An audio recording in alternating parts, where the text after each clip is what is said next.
अस्मद्गुरु परमगुरून् यतिवरपूर्णौ सयामुनं रामं पद्माक्षनाथ षडजित्सेनेश रमापतिं वन्दे वन्दे वृन्दावनचरं वल्लवी जनवल्लभं जयन्ती सम्भवं दामोजयन्ती भूषणं श्रीमान् वेङ्कटनाथार्य कवितार्किकेसरी वेदान्ताचार्यवर्यो मे सन्निधत्तां सदा हृदि प्रणामं लक्ष्मणमुनिः प्रतिगृह्णातु मामकं प्रसादयतु यत्सूक्तिः स्वाधीनपतिकां श्रुतिं विगाहे यामुनं तीर्थं साधु बृन्दावने स्थितं निरस्तजिह्मघस्पर्शे यत्र कृष्णकृतादरः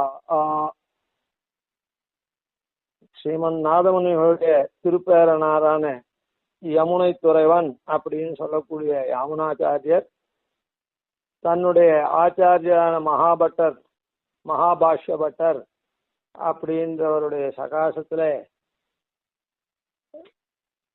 சாஸ்திரங்கள்லாம் அபியசிக்கிச்சு அந்த தேசத்தினுடைய அரசனுடைய ஆஸ்தான வித்வான் ஆக்ஷியாழ்வான்றவர் கப்பங்கட்டும்படியா மகாபாஷ்ய பட்டருக்கு ஒரு ஓலை அனுப்ப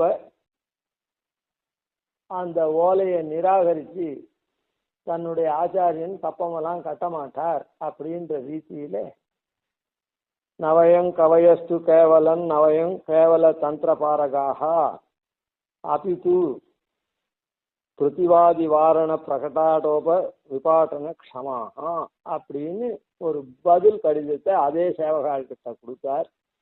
அந்த கடிதத்தை பார்த்துட்டு ராஜ தம்பதிகள் இவர் பெரிய வித்வானா இருந்தாலே ஒழிய வித்வான் மாத்திரம் இல்லை மகானா இருந்தாலே ஒழிய இந்த மாதிரி எழுதி அனுப்ப மாட்டா. அதனால இவர் மகானா இருக்கிறதுனால கப்பம் கட்டாத்துக்கு இந்த ஆஸ்தான வித்வானோட வாதிட்டு நீங்க அவரை ஜெயிச்சாதான் கப்பம் கட்டாது இருக்கணும் அப்படின்ற தன்மையை தெரிவித்து அவரை கூட்டுன்னு வராத மகானா இருப்பார் அப்படின்றதுனால பல்லக்கு அனுப்பிச்சு மந்திரியை கூட்டுன்னு வரும்படி பண்ணார். அந்த பல்லக்குல வரச்சேவும் இவர் என்ன பண்ணார், யாமுனாச்சாரியர் ஆசைலாதத்ரி கன்யா சரண கிசலய न्यासधन्योपकण्ठात् आरक्षानीत सीता मुख कमल समुल्लासयेतोश्च सेतोः आच प्राच्य प्रतीच्य क्षितिधर युगलात् अर्क चन्द्रावतं सात् मीमांसा शास्त्रयुग्म विमलमनः மாதுசோன்யா அப்படின்னு தன்னுடைய சகாக்கள்லாம் ஆன மாதிரி இந்த ஸ்லோகத்தெல்லாம் படிச்சுட்டு வரும்படியும் அதான் இந்த ஸ்லோகத்தை கோஷிச்சுட்டு வரும்படியும் சொன்னார். இதை பார்த்த உடனே இவர் பெரிய மகான் தான் அப்படின்றதுனால இவரை இது பண்ணி பெரிய வித்வத் சபையில ஆக்ஷியாழ்வானோட ஏதோ தனிய வாதம் பண்ணாம பெரிய வித்வான்கள் நிறைந்த சபையை ஏற்பாடு பண்ணி அதில் ஆக்ஷியாழ்வானையும் யாமுனாச்சாரியையும் வாதம் பண்ணும்படி ராஜா கேட்டுட்டான். இதுவரையில் சரித்திரத்தை அனுசந்தானம் பண்ணும். மேலே ஆக்ஷியாழ்வான் என்ன பண்ணிவிட்டார், இவரோ சின்னவர், இப்பதானே வித்யாபியாசம் நடந்துட்டு இருக்கு மகாபாஷ்ய பட்டர் சகாசத்துல. அதனால இவர் சின்னவரானதுனால நீர் எந்தெந்த சாஸ்திரத்துல வாக்கியார்த்தம் சொல்லுவார், உமக்கு எதை நீர் அபியசிச்சிருக்க, எதில் நீர் சமர்த்தர் அப்படின்னு. அதுக்கு இவர் இந்த ஸ்லோகாதிகள்லாம் சொல்லினா மாதிரி நான் எல்லா சாஸ்திரத்திலையும் சொல்றதுக்கு சித்தமா இருக்கேன், கேட்கலாம் அப்படின்னு சாதிச்சார். இருந்தாலும் ஆக்கியாழ்வான் கொஞ்சம் தன்னுடைய வித்யா மதம் அவருக்கு நிறைய இருந்ததுனால வித்யா கர்வத்தினால என்ன பண்ணார், இந்த சின்ன பையன் என்ன, நாம இதெல்லாம் நமக்கு ஒரு பொறுப்பே இல்லை. இருந்தாலும் ஏதோ வந்திருக்கான், ஏதோ பண்ணணும், அது தானா விழ போறான் அவன். இருந்தாலும் அவனுக்கும் ஒரு இது கொடுப்போம் அப்படின்றதுனால, நீ ரொம்ப சின்னவரா இருக்க வயசுல, எப்பவுமே சமான அவளோட தான் வாதமெல்லாம் பண்ணணும். ஞானத்துல வயசெல்லாம் சமானமா இருந்தா அவளோட வாதம் பண்றது தான் ரசமா இருக்கும். நீரோ சின்னவரா இருக்க, அதனால வாதம்ன்றத அப்புறம் வச்சுப்போம். முதல்ல நாம வெறுமை விஷயங்களை ஒருத்தருக்கு ஒருத்தர் பரிமாறிப்போம் அப்படின்னு சொன்னார்.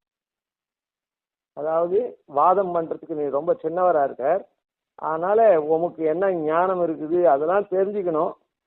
அந்த ஞானமெல்லாம் ஒருத்தர் சொல்ற வார்த்தையை கொண்டே அவளுக்கு எவ்வளவு ஞானவான்னு தெரியும். தட்டு தடங்கள் இல்லாம பேசுறதும், அந்த சாஸ்திர செயலியே ரொம்ப உட்புகுந்து சொல்ற மாதிரி வார்த்தைகள்லயே அது தெரியும். நன்னா வாசிச்சவாளுக்கும் ஒன்றும் வாசிக்காதவாளுக்கும் அனுபவம் இல்லாதவாளுக்கெல்லாம் வார்த்தையெல்லாம் தடுமாறி வரும். நன்னா வாசிச்சவாளுக்கு அனுபவம் இருக்கவாளுக்கு உயர்ந்த விஷயங்கள்லாம் கூட சரளமா போகும். அந்த ரீதியில் அவர் என்ன பண்ணார், நீர் சாஸ்திரங்கள்ல அப்புறம் வாதம் பண்ணலாம், முதல்ல லௌகிகமான விஷயங்கள்லாம் பேசும் அப்படின்னு சொல்லி, லௌகிகமான விஷயம்னா நீ சௌக்கியமா நான் சௌக்கியமாவா அப்படி இல்லை. ஆனால் நீர் ஏதாவது ஒன்று சொல்லும், அதை நான் இல்லைன்னு சொல்றேன். அதான் நீர் என்ன சொல்றீரோ அதை நான் மாற்றி சொல்றேன். நீர் இந்த விஷயம் லோகத்தில் இருக்குதுன்னு சொன்னா இது இல்லைன்னு நான் சொல்றேன். நீர் இது இல்லைன்னு சொன்னா நான் உண்டுன்னு சொல்றேன் அப்படின்னு சொல்லிட்டு இன்னமும் ஒன்று பண்ணார். என்ன பண்ணார்னா, நீர் சின்னவரா இருக்க, அதனால நீரே முதல்ல சொல்லும், நான் அதுக்கு உத்தரம் சொல்றேன் அப்படின்னு சொன்னேன். உடனே யாமுனாச்சாரியர் என்ன பண்ணார் அப்படின்னு சொன்னா, 3 கேள்வியை நான் கேட்கறேன் அப்படின்னு சொன்னார். 3 கேள்வியை கேட்கறேன்னு சொன்னா என்ன அர்த்தம், இந்த 3 கேள்விக்கும் எதிரா சொல்லணும் அவர். அதாவது நான் 3 விஷயம் சொல்றேன், நீர் அதான் அவருடைய பிரதிஜைப்படி என்ன, நீர் உண்டுன்னா நான் இல்லைன்னு சொல்றேன், நீர் சொன்னதை நான் மறுக்கிறேன் அப்படின்னு அவர் சொல்லிட்டார். உடனே இவர் என்ன பண்ண, தொன் மாதான வந்தியா ராஜாயம் சார்வபௌமஹா ராஜபத்னியம் பதிவிரதா அப்படின்னு 3 சொன்ன யாமுனாச்சாரி. தொன் மாதா ந வந்தியா, உன்னுடைய தாயார் இருக்காளே வந்தியா ந மலடி இல்லை அப்படின்னு சொன்னார். இப்ப என்ன பண்ணணும், இது ஆளவந்தாருடைய இந்த வாக்கியத்தை அவர் மறுக்கணும். உன் தாயார் மலடி அல்ல அப்படின்னு சொன்னார்.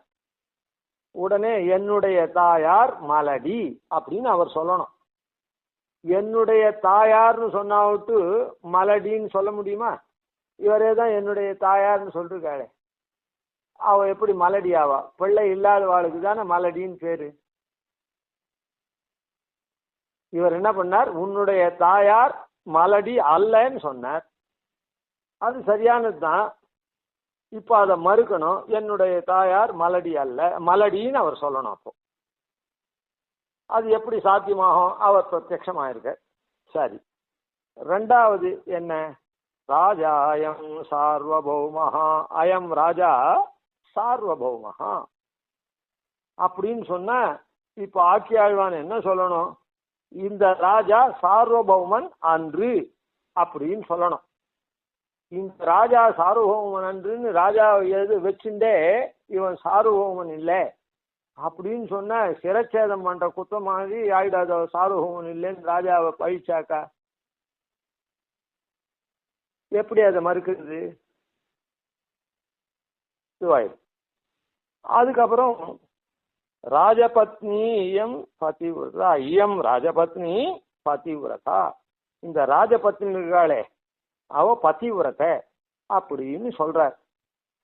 அப்ப இவர் என்ன பண்ணணும், இந்த ராஜபத்னி பதிவிரத்தை அன்று அப்படின்னு சொல்லணும். ஒரு ராஜசபையில இந்த ராஜா சார்வபௌமன் இல்லைன்னு சொல்றதும், அவ பக்கத்துல வீட்டு இருக்கிற மகிழ்ச்சிய ராஜபத்னிய இவ பதிவிரத்தை இல்லைன்னு சொன்னா இதை விட வேற அவத்தியமே வேண்டாம். சிறைச்சேரத்துக்கு இப்பெல்லாம் 2 டெத் சென்டென்ஸ் அப்படி இப்படின்லாம் சொல்றாளே, ஆன மாதிரி இவனுக்கு 20 கூட கொடுக்கலாம். ஒரு வார்த்தையை சொல்றேன். ஆன மாதிரி இவன் இந்த பதில் இப்படி தர்ம சங்கடத்தை உண்டு பண்ணிடுச்சு. அதனால அவர் என்ன பண்ணார் அப்படின்னு சொன்னா,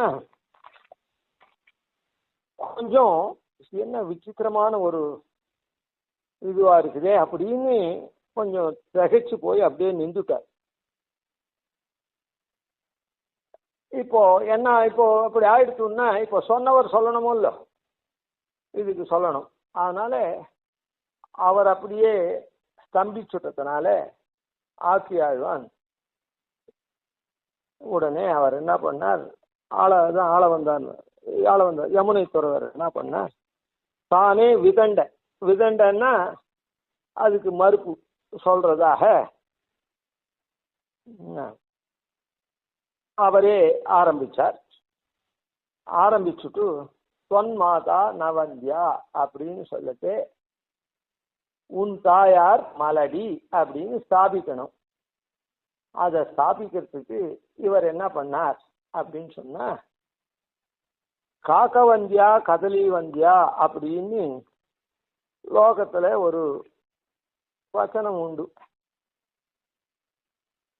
காக்கா ஒரு முட்டை தான், ஒரு காக்கா தான், ஒரு காக்காய்க்கு ஒரு காக்கா தான் பிறக்கும், ஒரு முட்டை தான் போடும். அதே மாதிரி கதலி வாழை இருக்குது, வாழை மரம் ஒரு கொலை தான் தள்ளும், மறுபடியும் இன்னொரு கொலையெல்லாம் தள்ளாது, ஒரே சமயத்துல 2 கொலை தள்ளாது. அதே மற்ற மரங்கள்லாம் நிறைய பழங்கள்லாம் கொடுக்கும், காயெல்லாம் காய்க்கும். மற்ற பறவையெல்லாம் ஒன்றுக்கு மேற்பட்ட முட்டைகள்லாம் இடும், ஆனா காக்கா ஒண்ணுதான் இடும். இந்த 2த்துக்கும் லோகத்துல விவகாரம் என்னன்னா, காக்க வந்தியா கதலி வந்தியா அப்படின்னு லோகத்துல ஒரு விவகாரம். ஏன் ஒரு கொலை தள்ளுறதுனாலையும் ஒரு முட்டை இடறதுனாலையும். அப்போ உன்னுடைய தாயாருக்கு நீ ஒரே பிள்ளையானதுனால தொன் மாதா வந்தியா அப்படின்னு சொல்லலாம் அப்படின்னு சொன்ன. அதனால ஒரே பிள்ளையா இருக்கிறதுனால உம்ம தாயார மலடின்னு சொல்லலாம். இந்த காக்க கதலிக்கு உண்டான விவகாரத்தின்படிக்கு உன் மாதாவையும் தொன் மாதா வந்தியான்னு சொல்லலாம் அப்படின்னு ஸ்தாபிச்சார். அப்புறம் இங்க சார்வபௌமன் இருக்குதே, சார்வபௌமன் அப்படின்றது என்னன்னா, கடல் சூழ்ந்த பிரதேசம் மொத்தத்துக்கும் ராஜாவா இருக்கக்கூடியவன் தான் சார்வபௌமன். ஏதோ ஏகதேசத்தில் இருக்கிற பிரதேசத்துக்கு ராஜாவா இருக்கும்ல ராஜான்னு பேரு. கடல் சூழ்ந்து இருக்கிற பிரதேசம் மொத்தத்தையும் யார் ஆள்றானோ அவனுக்கு தான் சார்வபௌமன்னு பேர். அதனால 4 சமுத்திரங்கள் சூழ்ந்த பூமி பூராவையும் ஆளக்கூடியவன் சார்வபௌமன். இந்த ராஜா யாரு? சோழ நிருபதி, சோழ தேசத்தை மாத்திரம் ஆள்றவர்.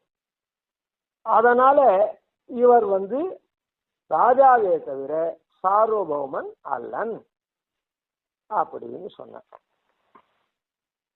இதை ஒன்றும் மறுக்க முடியாது, எதையும் யாரும் மறுக்க முடியாது. இதனால ராஜாவுக்கு அவசியம் இல்லை. அதாவது ஆபாத்தா சார்வபௌமன்னு சொன்னோடனே பெருமையா சொல்லிட்டாரு, எப்படி நாம இல்லைன்னு சொல்றது அப்படின்னு அவர் ஏதோ மயங்கிட்டார். சரி, அதுக்கப்புறம் இயம் ராஜபத்னி பதிவிரதா, இந்த ராஜபத்னி ஆகப்பட்ட பதிவிரதான்னு சொன்னேன். இவ பதிவிரத்தை இல்லைன்னு சொல்லணும். அதுக்கு என்ன பண்ணார், விவாக காலத்துல கன்னிகையை பார்த்து புருஷன் என்ன சொல்றான்னா, மந்திரங்கள்லாம் 2 மந்திரம் சொல்றான். அந்த சோமன்னு ஆரம்பிச்சு அந்த மந்திரத்துல என்ன சொல்லப்படுறதுன்னா, முதல்ல இந்த கன்னிகையை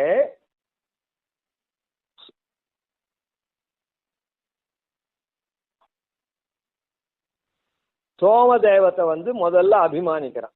இந்த கன்னிகையே சோமதேவத்தை அபிமானிக்கிறான்.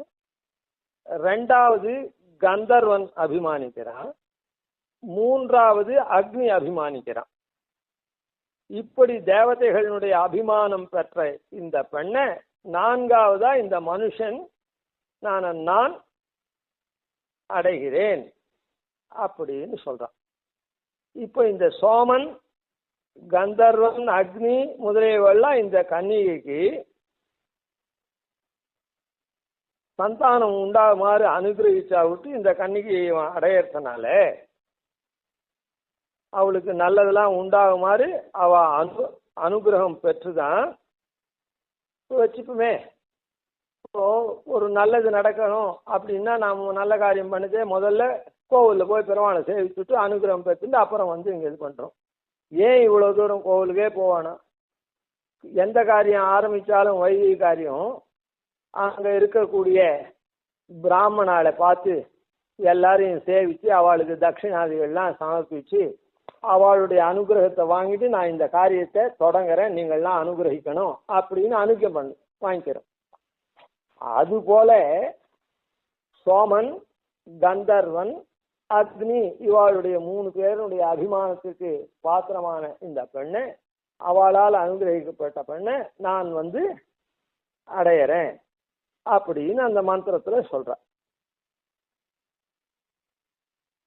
அதனால அந்த மந்திரத்தை சொல்லி காண்பிச்சு இந்த பெண் 4வதா தான் இவனுடைய அபிமானத்துக்கு வரா, இவனை அடையறா. அதனால பதிவிரத்தை அல்ல. ஏன்னா இப்ப ராஜாவை அப்படிதானே அடைஞ்சிருக்காவோ. இந்த மந்திர பூர்வமா தானே ராஜா கைப்பற்றி இருக்கான்.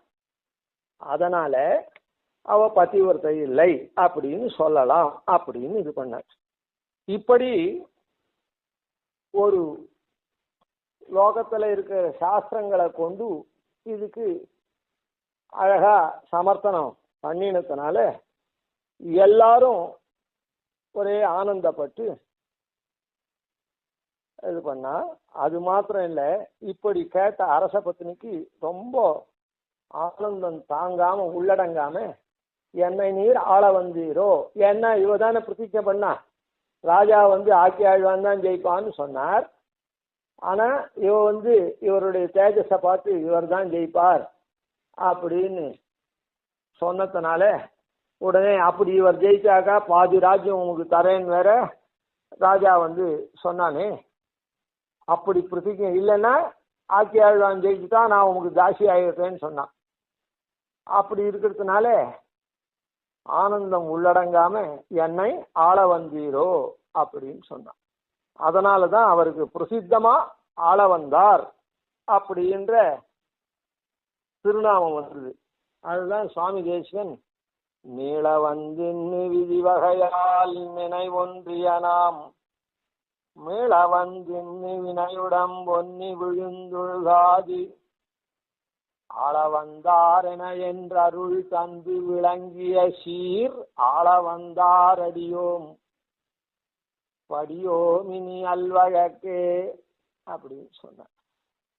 நீ அதாவது இப்போ அந்த ராஜமகிஷி எப்படி பிரதிஜை பண்ணாலோ அந்த பிரதிஜை படிக்கு இவர்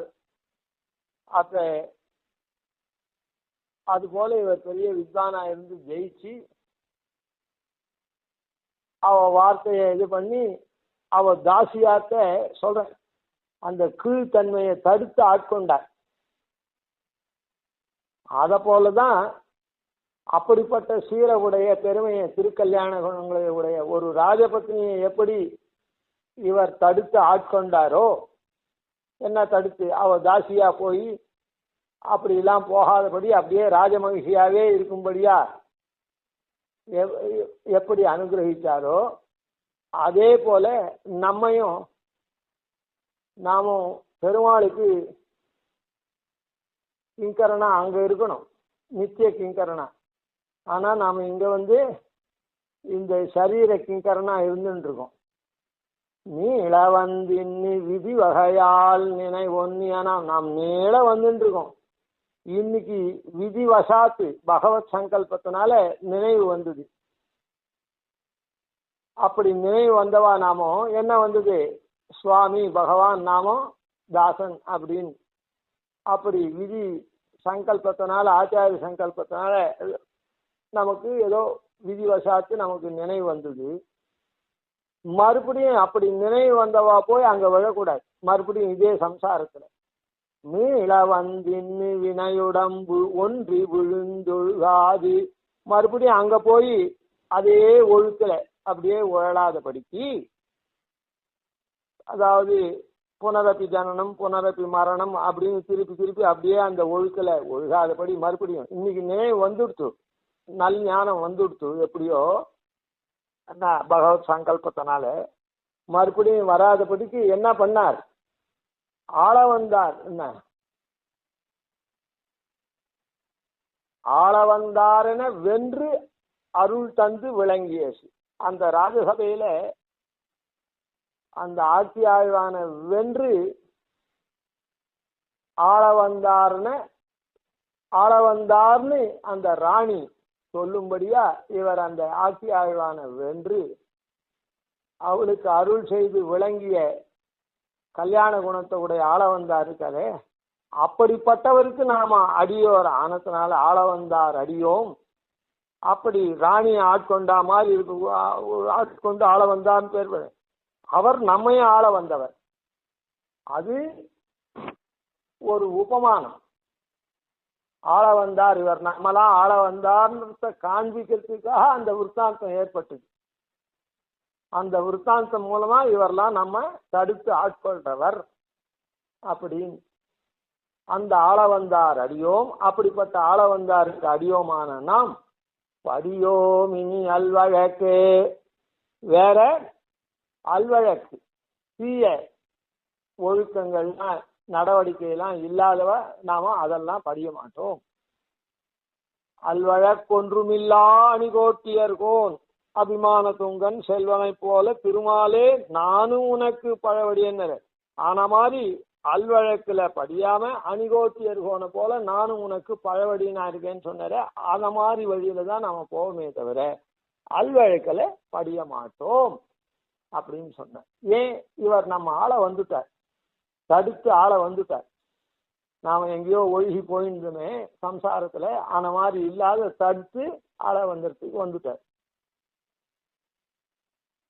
அப்படி வந்ததுனால எப்படி வந்தார், அதாவது இவர் இத்தனை நாளா அந்த ஆஸ்தான வித்வான் யாரு, சாதாரண கவி, சாதாரண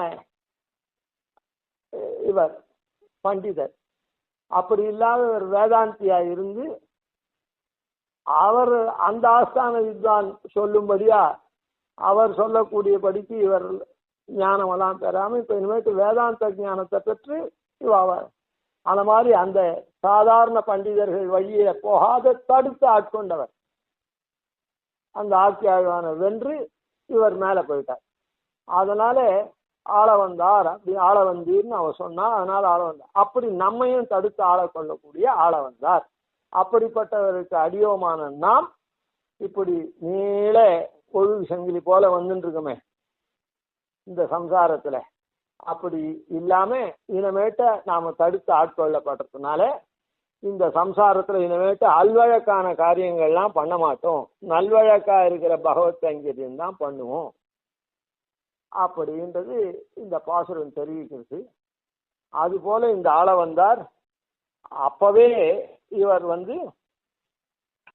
நல்ல வேதாந்தியா இருந்து பிரசித்த பண்டிதராகவும் இருந்து வேதாந்தியாகவும் இருந்து இப்படி தடுத்து ஆள கொள்ளக்கூடியவரா இருக்கார் அப்படின்னு. ஏன்னா இத சுவாமி தேசிகன் ஸ்பஷ்டமா அங்கேயே சொல்லிருக்கார். ஆள வந்தாரென வென்று அருள் தந்து விளங்கிய சீர், அப்படிப்பட்ட கல்யாண குணத்தை உடையவர். வென்று அருள் தந்து ஆள வந்தார் என ஆள வந்தார்னு சொல்லும்படியாக அந்த ஆட்சி ஆழ்வான் சபையில வென்று அருளை தந்தவர். அப்படிப்பட்ட கல்யாண குணங்களுடைய ஆள வந்தாருக்கு நாம் அடியோம் ஆயிட்டோம். அதனால நம்ம என்ன பண்ணுவார், இந்த தீய பாதையிலேருந்து போக விட்டாத தடுத்து ஆட்கொள்ளக்கூடியவரா இருக்கார். அதனால நாம இனிமேட்டு தீய வழியில செல்ல மாட்டோம், படிய மாட்டோம் அப்படின்றத சாய்க்கிறேன். அளவந்தார் அடியோம் படியோமினி அல்வழக்கே. அதனால இப்படி ஆளவந்தாருடைய பெருமை பூர்வத்திலேயே இருக்குது. மணக்கால் நம்பி போய் விசேஷமான கீதார்த்தத்தெல்லாம் உபதேசம் பண்ணாரே தவிர இவர் வேதாந்தி தான். அதனாலதான் மீமாம்சா சாஸ்திர யுக்ம விமலமனாகா, உபய மீமாம்சையும் பூர்வோத்தர மீமாம்சைகள்லாம் அந்த சாஸ்திரங்கள்லாம் நன்னா தெரிஞ்சு விமலமானவா இருக்கார், சுத்தமான மனச உடையவரா இருக்கார் அப்படின்னு அங்க சொல்றார். நிர்மலமான மனசோட கூட இருக்கிறவா இருக்கார். ஏன்னா மீமாம்சா சாஸ்திரம் 2 சாஸ்திரம் இருக்குது. கனைகடல் போல் ஒரு நீராம் சூத்திரத்தை கபந்தனையும் ராகுவையும் போல கண்டு நினைவுடனே நிலை தருமம் இகழ்ந்து நிற்கும் நீசர் நிலை நிலநாடா வண்ணமெண்ணி வினை பரவு ஜெய்மினியார் வேத நூலை வேதாந்த நூலுடனே விரகால் கோத்த முனையுடைய முழுமதினம் முனிவர் சொன்ன மொழி வழியே வழி என்று முயன்னிட்டோமே. பரமத பங்கத்துல சுவாமி தேசிகன் சாய்க்கிறார். கனைகடல் போல் ஒரு நீராம் சூத்திரத்தை, அதாவது கனை கடல் இருக்க அது ஒரே நீரா இருக்கு. அத போலதான் இந்த சூத்திரமும் ஒன்னு சேர்ந்துதான் இருக்குது அப்படின்னு சொல்ற. கனை கடல் அப்படின்னு அந்த இடத்துல சொன்னாரு. இந்த சமுத்திரம் கரை ஓரத்துல சப்திச்சுண்டு அலையினால சப்திச்சுண்டு இருக்கும். ஆனா உள்ள போனோம்னா ஆழமான பிரதேசத்துல போட்டு அலையெல்லாம் இல்லாத அப்படியே இருக்கும். இந்த சப்திக்கிற கடல் இங்கதான், எங்க கரையிண்டதான். ஆனா உள்பகுதியில ஆழமா போகச்சே அது அந்த மாதிரிலாம் சப்திக்காது, ஒன்றும் பண்ணாது. ஆனா இங்க சப்திக்கிற இது வேற, அங்க சப்தம் இல்லாத ஆழ்கடல் வேறையா? இல்ல, ஒரே நீர் தான். அங்க இருக்கிற நீர் தான் இந்த ஓரத்துல வச்சு இது பண்றது. அத போல இந்த வேதம் இருக்குதே, முழு வேதமும் ஒன்னா இருக்குது. அந்த முழு வேதத்துல கர்ம காண்டம் இருக்குதே, அது என்ன பண்றது அப்படின்னு சொன்னா கனை கடலை போல இருக்குது. அதாவது ரொம்ப காரியங்கள்லாம் பண்ணும்படியா, கர்மா பண்ணும்படியா, அதாவது உட்கார்றது, எழுந்துக்கிறது, தீர்த்தா மாறுறது, அதை பண்றது, சாமான சேகரிக்கிறது, அப்புறம் அதை மந்திரத்தை சொல்றது, ஆகுதி பண்றது, இப்படி எப்படி சப்திக்கிற கடல் அலை வந்துட்டே இருக்குது மேல மேல, அத போல கர்மாக்கள் இதுல ரொம்ப அதிகம். அதனால இது போறதும் வருதும் அப்படியான காரிய விசேஷங்கள்லாம் இருக்குது. அதனால அந்த வேதாந்தம் உபனிஷத் பாகம் என்ன பண்றது அப்படின்னு சொன்னா, அது அப்படியே ஆழ்ந்த தியானத்தை சொல்றது.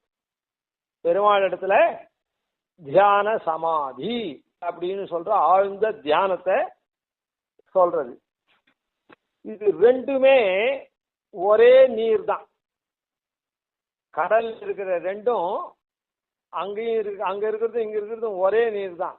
இதனுடைய தன்மை இப்படி இருக்குது, அதனுடைய தன்மை அப்படி இருக்குது. அப்போ இந்த ரெண்டுமே இந்த கர்மாவை சொல்றத, இங்க சப்திக்கிற கடல் போல இருக்கக்கூடிய என்ன இந்த கரைண்ட இருக்கிற பிரதேசம் இருக்கு, அது அலையை போல போறது வருது, சொர்க்கத்துக்கு போறது திரும்பி வருது, அந்த மாதிரி அப்படிலாம் இந்த கர்மாக்கள்லாம் சொல்றது. அது ஆழ்ந்த தியானத்தை சொல்றது. ஏனக்கேனாப்பி ரெண்டுமே பகவத் ஆராதனத்தை தான் சொல்றது. ஒரே நீர் தான். ரெண்டுத்தினுடைய இதுவும் என்ன? பகவத் ஆராதனத்தை தான் சொல்றது. இது கர்மா மூலமா பகவான் ஆராதிக்க சொல்றது. அது சாட்சாத்து பகவத் உபாசனத்தையே சொல்றது. கனை கடல் போல் ஒரு நீராம் சூத்திரத்தை அப்படி இருக்கக்கூடிய பூர்வ மீமாம்சா சூத்திரமும் உத்தர மீமாம்சா சூத்திரமும் ரெண்டும் ஒண்ணுதான். ஒன்னையே தான் எம்பெருமானுடைய ஆராதனத்தை தான் பிரதிபாதிக்கிறது. ஆனா மற்றவாள்லாம் என்ன பண்றா? கபந்தனையும் ராகுவையும் போல கண்டு ஒருத்தன் என்ன பண்றான்? பூர்வ மீமாம்சையை ஒத்துக்கிறான், உத்தர மீமாம்சையை ஒத்துக்கிறது இல்லை. இன்னொருத்தன் உத்தர மீமாம்சையை ஒத்துண்டு பூர்வ மீமாம்சையை ஒத்துக்கிறது இல்லை. இந்த கர்மாக்கள்லாம் ஒத்துக்கிறது இல்லை. பிரம்மத்தை மாத்திரம் ஒத்துக்கிறான், கர்மா ஒத்துக்கிறது. இன்னொருத்தன் என்ன பண்றான்? கர்மாவை மாத்திரம் ஒத்துக்கிறான், பிரம்மத்தை ஒத்துக்கல. எப்படி? கபந்தன் ராகு ஒண்ணு தலை இல்லை உடல் இருக்குது, ஒண்ணு தலை இருக்குது உடல் இல்லை. இந்த மாதிரி பார்க்கறான். கபந்தனையும் ராகுவையும் போல கண்டு நினைவுடனே நிலை தரும மிகந்து நிற்கும் நீஷர். அவள்லாம் நினைவிற்கு தேவை நிலையா இருக்கக்கூடிய தர்மமா இருக்கக்கூடிய எம்பெருமான் இருக்கானே, கிருஷ்ணன் தர்மம், சனாதனம், ராமோ விக்கிரகவான் தர்மம், இப்படி இருக்கக்கூடிய தர்மத்தை இல்லை அப்படின்னு சொல்லக்கூடிய நினைவிருந்தே இல்லைன்றான். ஏதோ தெரியாத சொன்னான்லாம் இல்லை. ரெண்டும் முழு வேத தமுதமா இருக்கக்கூடிய அந்த எம்பெருமானே இப்படி என்ன பண்றான்?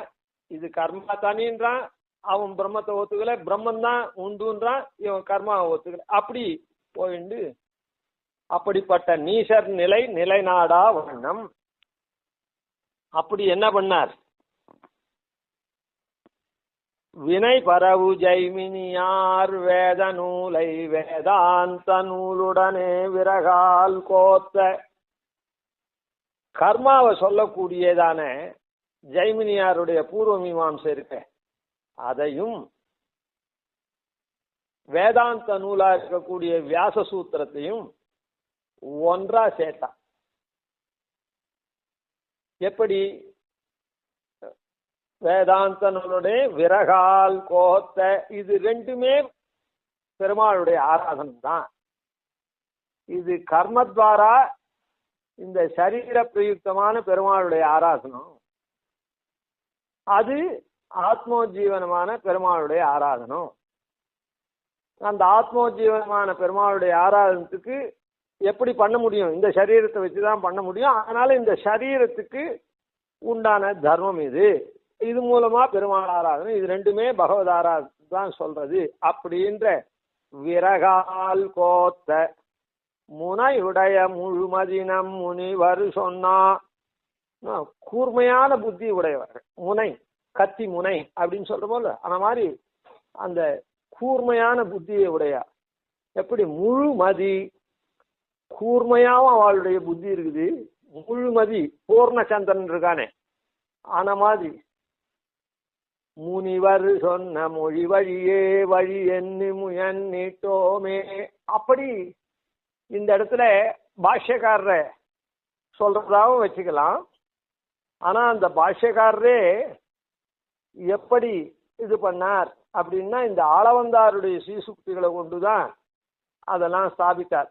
போதாயன கிருதாம் விஸ்தீர்ணாம் பிரம்மசூத்திர விற்த்தியும் பூர்வாச்சாரியா சஞ்சிக்ஷு தன் மதானுசாரேன சூத்திராட்சராணி வியாக்கியா சென்றேன்னு சொல்லிருக்கார். அதனால எல்லாத்தையும் கொண்டு பண்ணாலும் பிரதானமா ஆள வந்தாருது.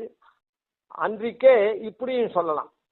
நாதோபஜ்ஞம் பிரவருத்தம் பகுபிஹி உபசிதம் யாமுனேய பிரபந்தைஹி.